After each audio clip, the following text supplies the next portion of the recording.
Morning, Jero 200. What is today's date? Today's date is November 7th, okay? And so now we are entering into a part of the course that should be up the wheelhouse of many of you business majors, okay?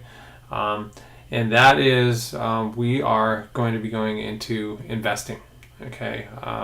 Investing as individuals and also information that would be valuable if you're an investment counselor. And it all has to do with longevity and risk assessment and all these kinds of things, okay? Alrighty, so if we come down in here into the readings, and we'll go over here, there's the course readings, okay? And what you're going to do is you're going to scroll down here, and we're going to look for the week, and it's November 6th, and it takes you into this great site, the CNN Money Managing site, okay? Now, the CNN Money Magazine site for investing in retirement provides lots of opportunities. I want you to follow these directions, but I also want you to show some initiative, okay? So you click on this site, and it takes you to all these amazing bits of information, okay? You can find out about Medicare by clicking on here, okay? You can go into Social Security, okay? We're going to discuss that a little bit right now and how that works, okay? And I encourage you to follow the links that I'm going to do right now, and I'm going to send you these extra Social Security links as an email. Alrighty. Then we start talking about retirement and retirement plans, okay? And we have either self-employment plans or we have plans that are part of a corporation, okay? You know, pensions are kind of the dinosaur plans, dinosaur in that they are slowly going extinct, okay? Big companies, okay, large capital companies used to have pensions, but they never counted on or anticipated on people living past 70, 80, 90. And then suddenly when you have a guaranteed amount of money that is an annual pension, an annual salary, and somebody retires at 65 and they live to 100, suddenly that is a major drag on corporate profits, okay? And so the only, quote unquote, corporations now that really do pensions, it's not really corporations, it's the federal government, okay? And so the reality is, who's paying for all these pensions? Well, each of us pay for these pensions through state and federal income tax. And so we look at Congress, for example. All you need to do is one term in Congress, and you get a lifetime pension, okay? Hundreds and hundreds of thousands of dollars paid to you the rest of your life. They also have a lifetime healthcare plan, okay, that is separate from the ones that is being, argued about and controversial right now in terms of our American political system. So, who else gets pensions? Well, government workers. So we have city managers, okay? We have city administrators. We have state managers, state administrators. They get pensions. The firemen get pensions, okay, and the police officers get pensions. And it's hard to get into those positions, but you retire at age 55 and you live to 95, 40 years guaranteed salary. I have a friend, as I indicated, he's a firefighter, makes $300,000 a year. He retired at age 55. Not bad. Well, the rest of us, what do we have to do? We have to invest, okay? Alrighty. So with respect to what we do as individuals, okay, we're going to rely on these, okay? USC, a large corporation, has a 401k plan, okay? And right now, okay, the way 401k plans work is I can put $18,000 into that 401k plan, okay? And then I remove that from my taxable income for that year. So each year, so this year I'll put in, say, $18,000, and I would then subtract that out of the income that I report to the Internal Revenue Service, okay? So it's beautiful. And then what I do is when I spend it, okay, so when I'm 70 or 80 years of age, and I go into that individual retirement account that is a 401k plan, and I start spending it, based how much I spend that year, it gets taxed, okay? And so the idea is when you get older, okay, you're not going to spend as much money, okay? and therefore the rate at which you'll be taxed will be lower. So you should have a benefit compared to now. Okay. All right, and that's what this all. And you look for matching plans. So you ask your company, do you match? Do you match 50%? 50 cents for every dollar I put in. They do match it $1 for every dollar I put in, $2 for every dollar I put in. USC has an amazing matching program for our 9-month salary. They match it 2 to 1. Okay, all right. And then we have the individual retirement accounts that you can set up. Okay. And there's a basic individual retirement account, again, that I can put in money, okay? And whatever money I put in, once again, I subtract it from my taxable income for this year, and then it lowers my tax rate this year. Again, when I start drawing on it at age 80, then I would pay tax on that. The other kind is this Roth IRA, where you actually pay the taxes now, right before you invest it, okay? So you take that hit, that open wound of paying taxes. But then later on, when you're 70 years of age and you begin to remove it, it's tax-free. Okay? Alrighty.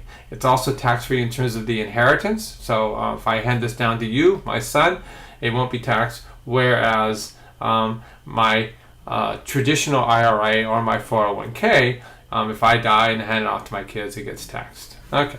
So those are some of the basics and stuff you should, to definitely be learning about and start thinking about. Okay. Now I've also pulled up here a couple things for the Social Security Administration and something to think about. All right. And that is the amount of payment from your Social Security plan that you will get. Okay. If you elect to retire early, for example, some people may choose to retire at 62. Then it's going to be 30% of the full benefit that you would normally receive at age 67. Okay, and each year you get closer, the percentage that is taken away gets better and better. So if I retired at 66 instead of 67, then my benefit would be 6.7%. Okay, alrighty. That's kind of important to remember. This has spousal benefit, so we're not going to go over this. And this is kind of shown again down here in tables of when you have to retire. I was born in 1956, okay? So this is about my full retirement age right here. 67 is for anybody that's 1960 or later.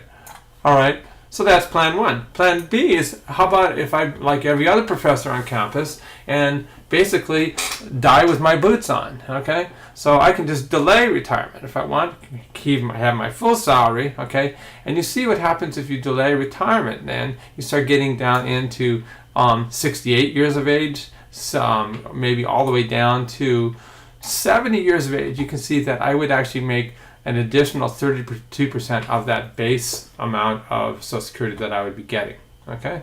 So there's that incentive, especially if you think, okay, I'm going to live to 95, all right? That's what the calculator told me. So maybe I'll just work, and then delay my accessing my Social Security, okay? And if you look at that, I think there was an article here at the Wall Street Journal, kind of looking over here, and we look at what's going on here. I'm going to try and find, okay, so here it is right here, and it shows you that an individual, if they retired at 62, is going to make just $12,000 a year. But if they delay it to 70, their Social Security after that was $35,000 a year. Again, it's all based on these actuarial tables, and the government puts that out thinking, well, you know what, we can afford to give them $35,000 a year because, there's a good chance they're going to die. All right, so that's how that works. All righty. Very, very, very cool. Okay. All right, so we'll go back to here now, to our class. We'll look at our discussions, okay, and that's right in here, okay, and this is the reality, okay. So yeah, most of us are doing well. We're thinking about this, okay. Again, some of you will be financial planners, some of you will be investment counselors, and here's the reality. That's fine, okay, because you'll be servicing a population that is afraid and ignorant in terms of investing. But every time you hire a financial planner, an investment counselor, there are fees associated with their labor. Of course, they're working for you. They're gonna charge you for their insight. Okay, I don't have one. Okay. And my financial planner is actually Julia Wall. She's amazing with our Fidelity website. We buy and sell as we please. We invest into different types what are called index funds. These are large, thousands and thousands of companies that are bundled into a category. And another one is called an ETF, okay, electronic traded fund, which is a little bit more like the stock market, but there's still the large index funds, and you just assess your risk in terms of which index you're going to invest your money in. There are high capital companies, okay, big ones like Apple, Google, things like that. They're low risk, okay. There's going to be less movement, potential income. Then you have these small companies, okay, that have promise, okay. There's a risk investing in them that you'll lose your money, but there's also the cost benefit that you may make ungodly amounts of profits. So the older you get, you need to make your risk smaller and smaller, okay, because you can't afford to take a major hit, okay. And when you go into the CNN Money Magazine website, you'll see you can invest in these mutual funds, which I'm talking about, also called index funds. A category is an ETF. And then you can also invest in bonds, okay? Bonds are basically secure funds, okay? Government bonds the best, but you can also have bonds with companies where you're basically giving them a loan, and then you earn interest back on that loan that you've given to the government or to this large company, okay? They are more stable, so you don't make as much money. So as you get older, you should probably have more bonds, okay? But it's, again, actuarial tables based on the amount of risk you can take. You think you're going to live long, then you can increase your risk. Okay. When you go into this site, it's really, really, really incredible, okay, to think about what is going on in terms of our country. We are all doing well, but when you look at the median, half the country at age 58, I think it is, through 65, have zero saved, nothing saved. What's going to happen to these people? Okay, it's a really uneven distribution, and even when we look at those people that actually have money saved into individual retirement accounts, whether it's a 401k, Roth IRA, or whatever, again, the median of those individuals that have saved is so low, somewhere in the range of, $30,000. I'm just throwing the number out, but it's really low, crazy, crazy, crazy, crazy, crazy. Okay, my advice to you, okay, is each of you go in, okay, and look into signing up and making your own Fidelity account online. You don't need anybody, okay? Especially if you're going to make a lot of money someday, you don't need to be handing that responsibility over to somebody else. There's a ton of athletes, okay, that are so busy with their career and athleticism that they feel like they shouldn't be bothered. But realistically, if you can do Snapchat, if you can do any type of online thing where you sit there and click around, you can click around on the Fidelity website or the Vanguard website and set up your own retirement account and eliminate all those fees that an investment counselor would do. Okay, and in addition, you'll have the enjoyment of watching your money grow, and also modulating your own risk. Okay, it's super cool, and this is what you should do.